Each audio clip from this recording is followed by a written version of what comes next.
welcome to another interesting episode of My Thoughts. It's promising to be a great TGIF. It's another Friday, of course, so thank God it's Friday. I had a wonderful week. I hope you had a wonderful week as well. My name is BKB, and with me in the studio, of course, is my co-host, Priscilla, who I call Pris, I like that better. Hi, everyone. Good evening, Pris. How are you this evening? I'm very well. Fantastic. I love your dress. Thank you. I love yours too. Thank you. Thank you so much. This is actually charisma. I had to swallow my saliva, So, anyway, it was a wonderful week. I was very busy during the week. How was your week? I had training. Okay. There was this training we had, at the Radisson, in the course of the week on mental health first aid. We're trying to train more people to, become first aiders. What do you do if someone calls you and is thinking of suicide or there is an emergency? And how do you take people through trauma counseling, grief counseling? Before they get the eventual help? Before they then get the eventual, what can you, as someone who does not have a mental health background, do? What can you do in that So we had that 3-day training in the That's course quite of the fantastic. week. It was beautiful. We have first another aid one soon. thing. It's shocking that I never mentioned, on the show that was coming up, but that's fine. Anyways, thank God for that. Yes. We need more of that, really. Absolutely. Because our society now, there's been a lot of increase in that kind of thing. So I think it's a good thing you've done. I had a very busy week. I had to travel to do this, but thank God we're here today. And I saw your video on your mom. Yeah, I posted it. How was it? Again. I'm sure she appreciates it. Thank you. Thank you. Okay, we're going to go on a break, and when we come back, Pris is going to be telling us those stories that trended during the course of the week. Don't go anywhere. Welcome back to the show. The stories you heard there, Pris, the one that first got to me was the story of the ugly baby. I mean, no child is ugly, first and foremost. The child is not even deformed in any way. Okay, I didn't also say this. Do you know that? I remember when in school, when we were taken through genetics. Yeah. Do you know that you could have a genes? We call something that someone could be, for example, you could be genotypically tall. Yeah. Short, right? In your genes, you could be genotypically short, but phenotypically, that's physically tall. So the fact that you are handsome or beautiful, okay, physically, that's you are phenotypically does not mean your doesn't gene mean you are carries genotypically. It. So maybe the child even got it from But it also would not mean that the child will not grow up beautiful to become beautiful. I mean, like you rightly said, ugly to some people are looking for the gift of a child. Yes. And it's going to affect how she treats the child. Absolutely. Absolutely. I hope she will listen to you and gift the child to those who appreciate the child. If you don't like your gift, gift it out. Gift it out, And then the South African thing, I mean, that's so sad. I think the young man was just trying to make people aware of what was going on until it gets to the relevant authority for them to take action. To be honest, Nigerians are suffering in the hands of not only South African forces, even the citizens. We also have other citizens suffering in the hands of our armed forces in Nigeria. Even Nigerian citizens suffer in the hands of armed forces. Yes, in their hands. But South African, I think they have, this xenophobia they have is becoming alarming. Well, it's becoming alarming, to be honest. We cannot dispute that, but I can tell you that it has nothing, there is no us versus them. There is something about the average human being that is losing capacity for global citizenship. Now, we are losing capacity for global citizenship. What you're saying now is that we should rise above it. Absolutely. And not react the way they are Absolutely. doing. Rise Look above that. In the Southwest here, you still find some people saying that some people are not clean Yorubas. They are not total Yorubas. You have in the East, some people say this one is not the pure Igbo. Your Igbo is not the pure Igbo. You see, we can continue to segregate. You would always find it will something not end anywhere, honestly. That will segregate global from citizen. We must learn and the embrace lines global are blurred citizenship. now. There's nothing like pure Igbo, pure Yoruba, pure African, pure this. The lines You are are blurred, Nigerian, you are whatever. That's No, just you are it. human race. Love of one race. human being. Love of That's human being. Okay, we go straight into our topic for tonight. Our topic, of course, is marital status. That's I like this topic. It's a big word. It's a phrase. Marital status. I like this topic. She likes the topic, right? I like this topic. What wouldn't? I mean, what is it about marital status that it's a social status, right? Why? What is it about it? What does it mean for the man and the woman in the society of today? Why must you be married in quote or unmarried to be respected or to be ignored? You know, what does it mean? Or giving a house. Or giving there a house. People who have refused to give people rent houses because they are single. That is true. So we want to look at this from different angles. We want to look at it from the cultural angle, society angle, from peer pressure. Why are we subject to this pressure? Why must you marry? And we want you to join us in the conversation. Don't wait. You can start now. Join in the conversation. Tell us your experiences. Now, Praise. I would like to hear from one or two persons tonight. We've been through it. If you have been disrespected by somebody because you are single, either as a man, I know that there are certain positions that they don't give some people, either in churches or mosques, because they are not married. Tell me about it. Yes. There are so many. If you have been a victim of this segregation, not only in religious organizations, in offices. In offices. So we're going to start. Let's start with societal demand. Why does society place a demand on people, both male and female? Why? I think because when we say society, we're talking of human beings, right? Yes, we're not talking a structure. Of trees. It's an organization human beings put in place. Put in place, who become. Why? So the first thing I would say is ignorance. They do not know better. The truth is, when we speak of identity, your identity is a combination of so many things. And I remember, explaining the concept of self in one of my audio products. I said that things do not define you. Your status does not define you. It could add to the way you feel about yourself or your self-concept, but singularly, it does not define who you are. So, when I have a broken leg, what do? I look for crutches or something to lean on. But that does not mean that the crutches have become my leg. Yeah. So, when people do not have an intact identity, they look for something to lean on to make them look whole. That's why I said ignorance.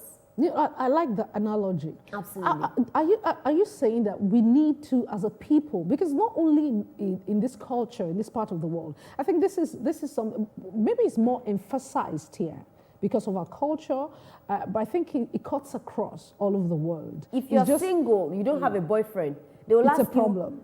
If you act in a way, they'll say, "Go get a boyfriend." I remember very clearly when I was just out of teenagehood, into my early 20s, and I remember in school, I just got into an institution, and the next thing is you're a virgin at your age. They're going to take you to the hospital to cut the thing. You better go and look for somebody to help you this virgin. I'm like, excuse me? At what age? No, you cannot imagine, at our time, that you cannot imagine what obtains now. You have to be prepared to make sense. Why?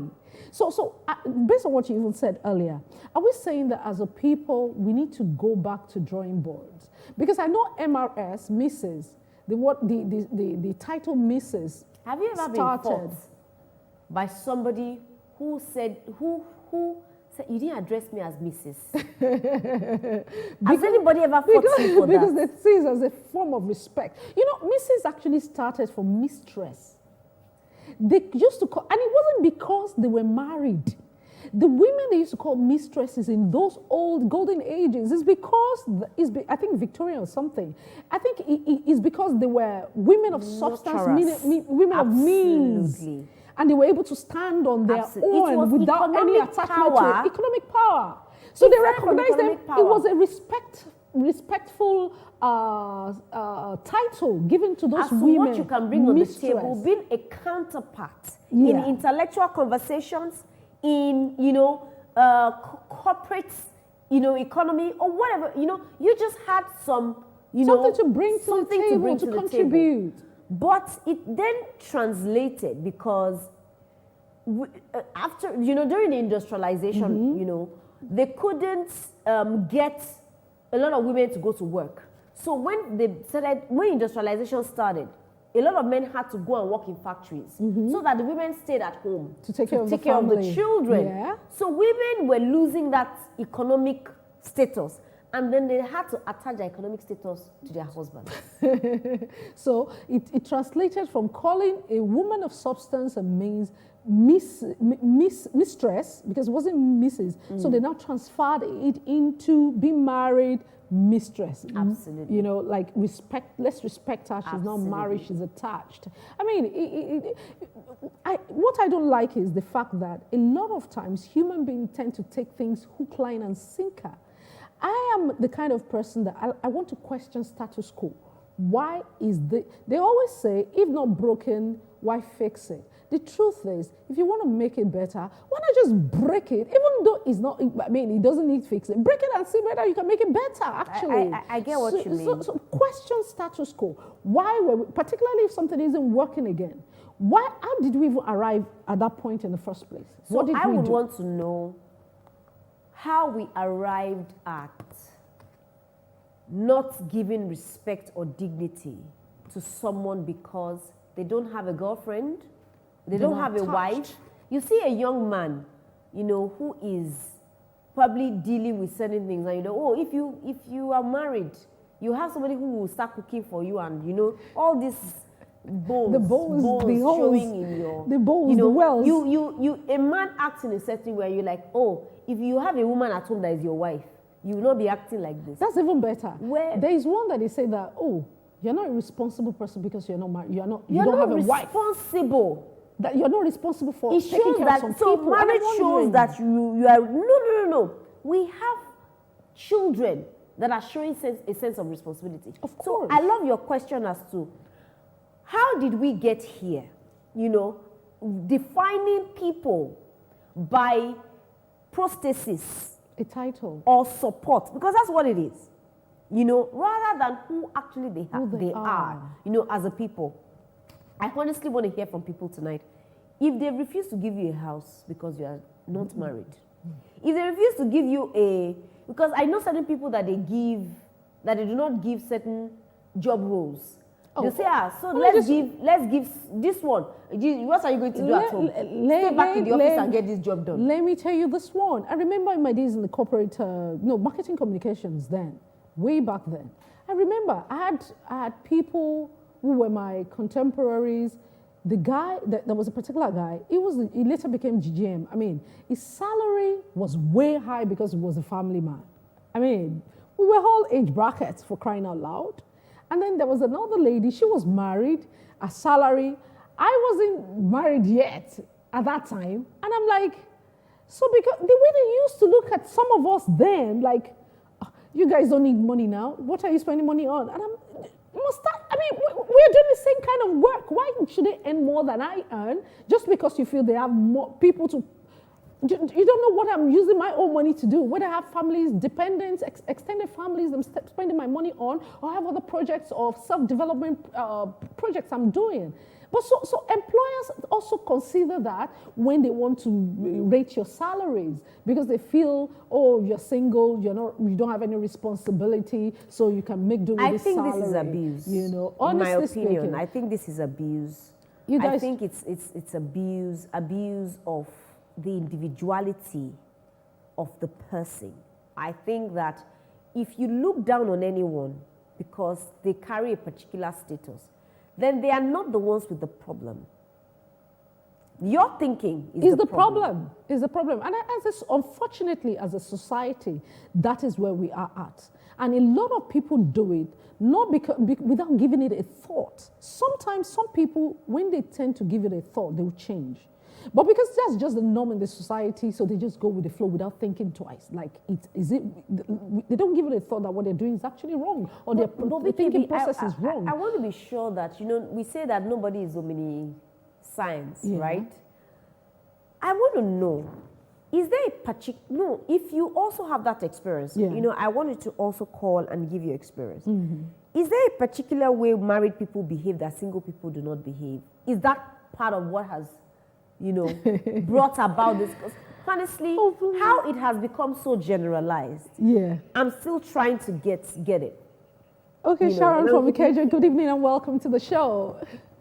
Sharon. Thank you so much. Good evening. Yes, please. Good evening. I'm really enjoying the conversation, and I'd like to add to. Thank you. Yes. I am separated. Okay. And I noticed that, I mean, in the society that we find ourselves in, when you're separated, I mean, when you're married, you know, there's a lot of responsibilities that come with it. And when the marriage can't even work and you say you want to work out of it, there's also an issue that comes with you being separated or away from your spouse. Nobody wants to understand. The next thing, I mean, people don't even want to understand what you experience in the marriage. And the next thing, you're tagged as a loose woman. I mean, there's a lot of things that we need to do and say about this issue of status because it is causing a lot of problems for men, young men and women. It is putting unnecessary pressure on women and men at the same time. And I think more needs to be done. You guys are doing a fantastic job, but I just feel that more needs to be stressed on this issue so that society can relieve the pressure from young men and women. It doesn't matter. Be you single, be you married, be you separated, be you divorced. I mean, it's my choice. I should flaunt it. I should be happy with the decision and the choices that I've made.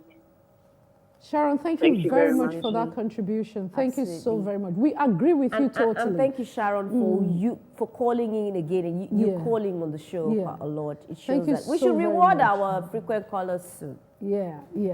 Right. Thank you. Honestly, I agree totally with Sharon what she said. I remember when I was my first marriage, and then everything came crashing down just a few months after, and you know, I was devastated. The first thing that came to my mind was, what will people say? The tag that, oh, you're now separated or you're now divorced, you know, that brought so much pressure on me. But God helped me after some time. I just snapped out of it. Come on, I'm going to live my life. I didn't care. Then I just tuned out of it. I'm like, this is who I am. That does not define me. We have a lot of people who have done quite a lot with themselves. They're good people. They are God-fearing. The fact that two people are good is not to mean that they are meant for each other. Or they're going to be good together. True. Right? So you then find people refusing to get out of abusive relationships because they believe that once they are not married and they don't have a covering over their heads, you hear people say, oh, it's a man is a covering over your head, or a woman is somebody who will stabilize your life. They'll say, get a spouse so that you know your own life first. You know, your life is stabilized. So, you know, a lot of people are not getting out of abusive relationships or marriages because they do not want to become. And sometimes you don't even know if that person is widowed or. Yes, that's another thing. You know, it could be separation. Anything it can be anything. To someone becoming. The person may be widowed. Becoming a single. Okay, let's quickly take this call. Akme from Abuja. Good evening and welcome on the show. Yeah, good evening, madam. Good evening, welcome on the show. Hello. Okay, actually, you know, I think marriage is it's a virtuous, it's a virtuous institution, you know, in that, you know, when you get into marriage, you ought to be more responsible, actually. Because now, you know, you brought somebody else into your life. You know, you have to cut down on your risk as a person and, you know, put that other individual more into your decisions as a person. So now, you know, you now have a team to work with, and that guides you. So I think, in a way, it makes you more responsible if you are married. Okay. But also, you know, I believe, you know, you are who you are, married or not married. Yeah. So what you are in marriage, you know, doesn't really, you know, define you as such. Because this whole idea of you not being responsible because, you know, you are not married, began from the church.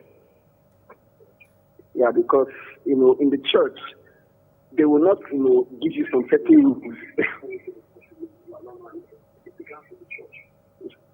Hello, are you hearing me? Yes, go on, we can hear you. We can hear you. But before, I want you to quickly clarify something because we do not want to misunderstand you. Did I hear you say that marriage makes you more responsible? Yes, it did. He said that. He said in a way. Yes. So let us clarify what in a way is. Is it that the moment you wear that ring, your person changes? What tell us? What in your view? What happens? Once you wear that ring, and your heart, pays that commitment that I am now with this person. I have to, cut down on my personal risk. For instance, I had plans to be out, for instance, or to travel when the chance comes. But now I'm married. I have to bring my wife into my decision. I have to bring the children, if I have any, into the same decision. Okay. So I could maybe kind of get fine-tuned back on track. Okay. Now Is that responsibility or accountability? I would say it is also responsibility because you are now responsible for others, not just yourself alone. True. Okay. True. Thank you, Acme. I thank you so much for your contribution. I love what he said because he balanced what he said. Okay. When he started, he said that, okay, because you're married in a way, because you now have, you're accountable, like you said, for someone else, you're responsible to someone else. It's not just about you. You don't make decisions for yourself, particularly when children. Hold on a sec. Hold on a sec, please. That children come into play later, even the other person, your response sort of. He now said that, but also, which is why I say I like the fact that he balanced it. Also, married or not married, you are who you are. You are yourself. So that should. So I like the fact that he was able to balance his view, really, because it's true. Whether you are married or unmarried, you still remain who you are. So this is what I'm saying. You see. Let's not forget that I love your view, and that's why I quickly clarified, but I think that it's a function of semantics. But I think I love your view. It was a great view. And would also like to hear other views. Yeah. I said semantics because, I feel that if someone is not used to being accountable to someone before he got married, he may struggle to do the same. To becoming accountable. In fact, initially, the person may become accountable. But over the years, the person might see it as a bother. Or the person then learns to become accountable. But I would not think that it is this change in status that taught that person. But it is the choice for the person to adapt, which can also be possible with or without marriage. Marriage, our time is so fast spent, but just to comment on what you just said, marriage naturally is not an automatic thing.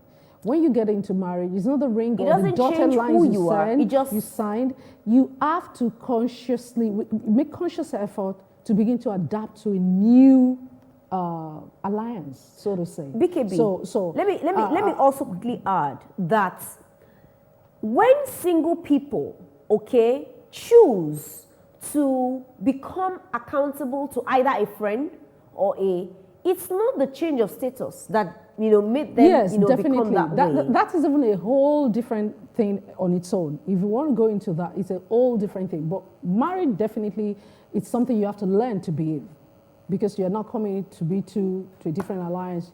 Things you don't do before, you have to start doing, because you're not only yourself responsible for yourself alone, you have to be accountable to the other person as well. So, but because our time is spent, we're going to continue the conversation next week. We still need to talk about the peer pressure. Why do other people shame themselves because this person isn't married, and so you can visit me because I'm a married person? You know, women do that to themselves. I would also like you to drop your comment on social media as to why you think these things happen and all of that. So and gradually we hope to change the society. We hope to change our thinking process regarding marital status, okay? So, Pris, what's your last word on this? Oh, great question. My last words, honestly, is that the originality of you, you know, is not dependent on what you are, but on who you choose to be. Your originality is not dependent on presence or absence of whatever status, either financial or marital or social or whatever. You are who you are, and nobody can change anybody. That's, you know, what I think. Nobody can change. The fact that you married a woman does not mean that she will change you and make you a better person. You are becoming a better person because you chose to become a better person. Or you are becoming a better person as a woman, not because a man is changing you, but because you saw the need to change. So it's not marriage that makes you better or fulfilled or whatever. It's because you choose. If you're a frustrated single, you'll be a frustrated married person. So thank you so very much. Thank you for your last words. We've heard some comments. We've heard some contributions. We're going to continue the conversation next week. But let me leave you with this thought. Marital status does not define you. Whether you're divorced, you're separated, you're married, you're single, be yourself and be happy. And to Sharon, thank you for calling in. Sharon, honestly, I've been there, separated, divorced, and honestly, God helped me to snap out of it. I live my life. I see myself for the way God sees me. I don't care what the society thinks or say, and then I'm living a fulfilled life. So till we meet again next week, please live a fulfilled life. Bye-bye.